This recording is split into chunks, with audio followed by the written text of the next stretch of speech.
L'attitude numéro 1 que nous avons besoin d'avoir est l'attitude de gratitude. Et un grand spécialiste du stress a d'ailleurs un jour dit « L'attitude est une santé ». Et la gratitude est la plus saine de toutes nos émotions humaines. C'est un fait absolu, que plus vous exprimez votre gratitude pour ce que vous avez, plus vous aurez de choses pour exprimer votre gratitude. Inversement, c'est aussi un fait que plus vous vous plaignez de vos problèmes, et plus vous aurez de problèmes pour vous plaindre. D'ailleurs, ce que je fais avant de verbaliser quoi que ce soit dans ma vie ou d'enregistrer quoi que ce soit, je le valide psychologiquement, théologiquement et physiologiquement. Parce qu'en tant qu'humain, nous sommes physiques, mentales et spirituels. Et si vous ne faites pas face à toutes les facettes de la vie, vous ne serez pas en mesure d'obtenir tout ce que la vie a à offrir.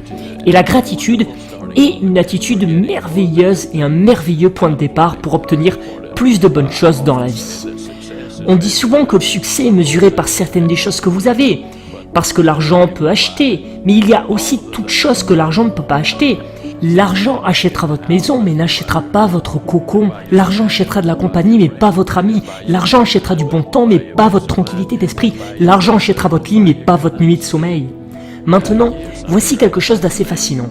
Plus vous avez de choses que l'argent n'achète pas, plus ça vous permettra d'avoir des choses que l'argent achètera. Et c'est un fait, donc l'argent est important, mais ce n'est pas la chose la plus importante dans la vie, même si dans l'esprit des gens, c'est raisonnablement proche de l'oxygène. Ne tombez jamais amoureux de l'argent. Les autres choses sont bien plus importantes et de loin. Et vous savez, la chose intéressante à propos des temps difficiles, du moins plutôt intéressante, est que nous devrions être excités par les difficultés dans notre vie parce que ça développe le caractère. Et le caractère développe la persistance. Et la persistance développe la performance. Et c'est là que vous capitalisez à réunir toutes ces choses. C'est le résultat des difficultés que nous rencontrons.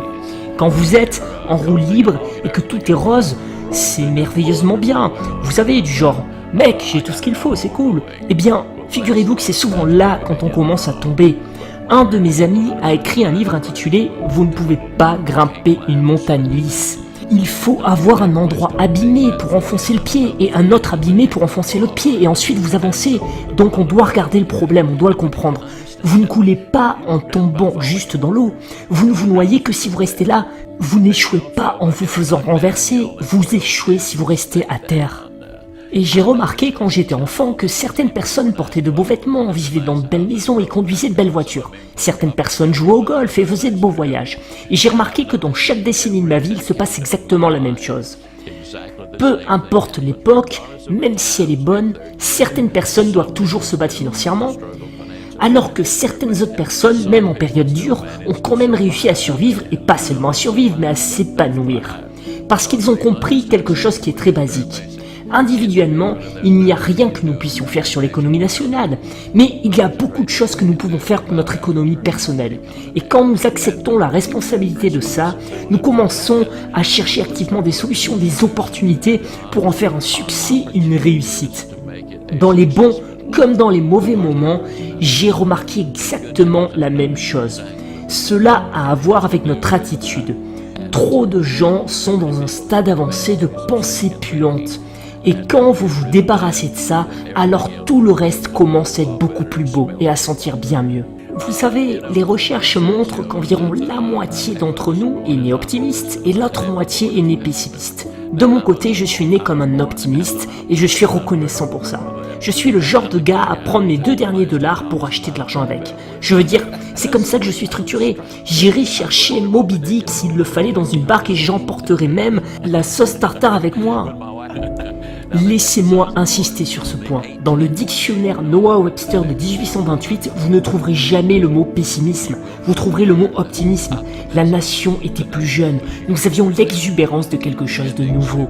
Alors développez l'attitude de l'exubérance, développez l'attitude d'homme vivant. Il y a des choses que vous pouvez faire maintenant pour que ce soit mieux. Trouvez l'opportunité parce qu'elle est là. Elle vient frapper à beaucoup de portes et souvent, nous n'ouvrons même pas la porte.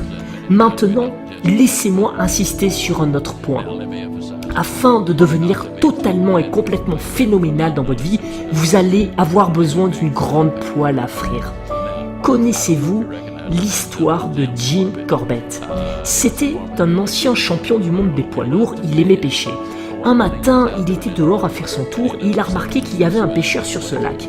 Et le pêcheur avait, vous savez, un rêve de pêcheur. Il lançait, ramenait. Lançait, ramenait. Mais Corbett a remarqué quelque chose. Il a remarqué que le pêcheur gardait les petits poissons et qu'il rejetait les gros. Alors, il a couru vers lui et il a dit « Monsieur, excusez-moi, je suis pêcheur moi-même, mais je n'ai jamais vu quelqu'un faire ce que vous faites. Pourquoi gardez-vous les petits poissons et jetez-vous les gros ?» Le pêcheur secoua la tête et lui dit « Oh, vous ne pouvez pas savoir à quel point je déteste faire ça. Je déteste faire ça, mais je n'ai pas le choix. Vous voyez, j'ai que cette petite et vieille poêle à frire. Écoutez, laissez-moi vous dire quelque chose. Dieu ne fabrique pas de petites poêles à frire. Pourtant, souvent, les gens disent « Eh bien, je n'ai que cette petite poêle à frire et donc, donnez-moi juste un petit rêve. Je ne suis qu'un petit gars, laissez-moi juste survivre. Ne me donnez pas le grand rêve. » Mais la personne optimiste et motivée, elle, dira quand elle aura cette grande idée « Si je n'en tire pas profit, quelqu'un d'autre va la découvrir et le fera. » Combien de fois ai-je rencontré des gens qui disaient « Vous savez, j'ai eu cette idée il y a des années et je savais vraiment que c'était une bonne idée, mais je n'ai pas eu le courage d'aller de l'avant. » Ce que je veux vraiment dire, c'est que vous avez été conçu pour accomplir, pour le succès. Vous êtes doté des graines de la grandeur. Impliquez-vous en vous-même, adoptez cette attitude de gratitude, prenez cette attitude positive, continuez à vous éduquer et grandir tout le temps, toujours. Un psychologue, un grand psychologue a un jour dit « Vous ne pouvez pas passer d'une perspective négative à une perspective positive sans changer les données que vous mettez dans votre esprit. » Car ça affecte chacune de vos relations, chacune de vos performances. Ça affecte tout dans votre vie. Donc, par-dessus tout, retenez ce que le proverbe dit. Protège ton esprit parce qu'il protège ton cœur. Parce que c'est de lui que viennent les problèmes de la vie. Associez-vous à de bonnes personnes et pensez à comment vous pouvez augmenter vos performances. Commencez à mettre tout ça ensemble et quand vous faites ça, l'équilibre arrive enfin dans votre vie. Et lorsque vous avez les bonnes priorités, alors ça fait vraiment une énorme différence dans votre vie. Et quand je parle de priorité, c'est une des grandes choses que nous devons comprendre. Le docteur James Merritt a fait des recherches et a découvert que dans un rapport de 10 contre 1, les gens sont bien plus intéressés par leurs relations qu'ils ont avec leurs proches, dans leur travail, que vous savez que par toute autre chose. Leur vie relationnelle est très importante. Et pourtant, ils passent tout leur temps au travail, à essayer de gagner de l'argent et d'aller de l'avant dans le monde de l'entreprise. Alors qu'en réalité, s'ils passaient moins de temps là-bas et plus de temps dans leurs relations, ils pourraient avoir les deux, être heureux, en bonne santé, raisonnablement prospères et sécurisés, et toutes les autres choses qui vont avec.